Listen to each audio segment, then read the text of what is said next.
बहीण भावांचे संबंध मला व्यसनापायी वासनामय वाटले. त्याच्याच नादानं तुम्हाला फसवण्यात माझाही वाटा होता. उर्मिला वहिनी मला माफ करा. हो मला माफ करा.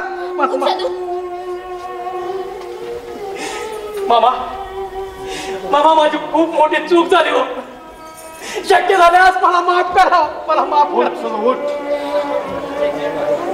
अरे वेळी तुझ्यासारखा वाल्याचा वाल्मिकी झाला.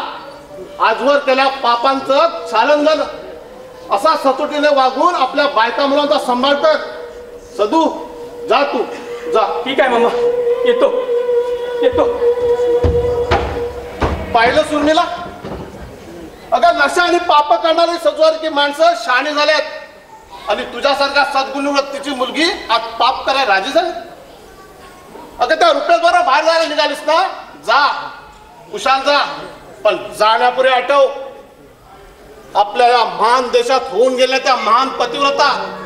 अगं आठव ते अग्नी दिव्य करणारी सीता जिनं प्रभू रामचंद्राबरोबर 14 वर्ष वनवास भोगला.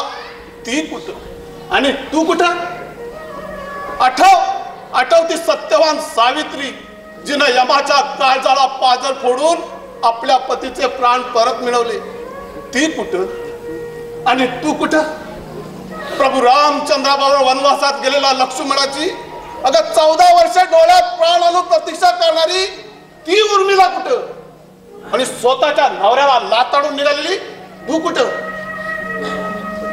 डोळ्याला पट्टी बांधून आंधळ्या दुधाची सेवा करणारी ती गांधारी कुठं? आणि डोळसपणे ह्या नवऱ्याला लाताडून निघाली तू कुठं? उर्मिला, अगं लांडग्याच्या पाठीमागे जाऊन जीवन बर्बाद करण्यापेक्षा या स्वतःच्या नवऱ्याची सेवा कर. तुझ्याकडे गडंग संपत्ती आहे. त्या पैशाने अमरावती योग्य ते उपचार केलेस ना तो नक्की सुधारेल. अगं मानसिक धक्का येतो त्याला प्रेम देऊन ताळ्यावर येईल तो.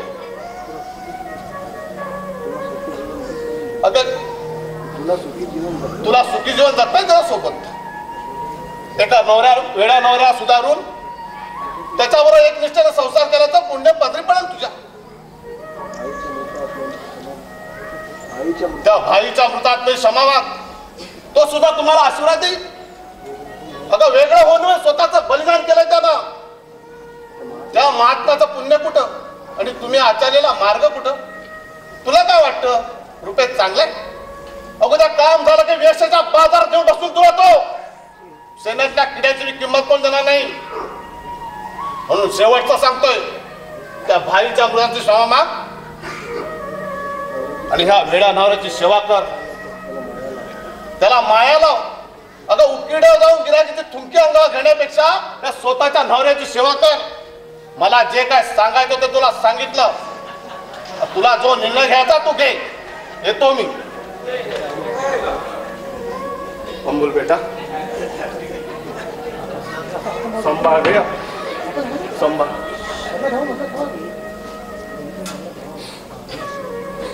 थांबा काका, मी चुकले. मला क्षमा करा काका. आज मी खोट्या मोहाला बळी पडणार होते. आईच्या मृत्यूला मीच कारणीभूत आहे. मी तुम्हा सर्वांची गुन्हेगार काका. मी तुम्हा सर्वांची क्षमा मागते. भाईची देखील मी क्षमा मागते. आज एक घरातला स्त्री पारांगणा होणार होती, पण काका तुमच्या पुण्याईने माझं पवित्र बचावलंय काका. माझ्या जीवात जीव असेपर्यंत मी माझ्या वेड्या नवऱ्याचा सांभाळ करेन, पण त्याआधी मला तुमचा आशीर्वाद हवाय काका. तुमचा आशीर्वाद हवाय. उठ पोरी उठ. आता काय आशीर्वाद देऊ तुला? पण जाता जाता एकच सांगेन, संसार हा दोघांचा असतो. तो दोघांनी सांभाळायचा असतो. एकाने पसरवला तर दुसऱ्याने सावरायचा असतो. त्यालाच म्हणतात संसार. आणि बापाच्या वात्सल्याने एकच सांगेन, सांभाळ तुझं हे वेडं सौभाग्य, सांभाळ तुझं सौभाग्य.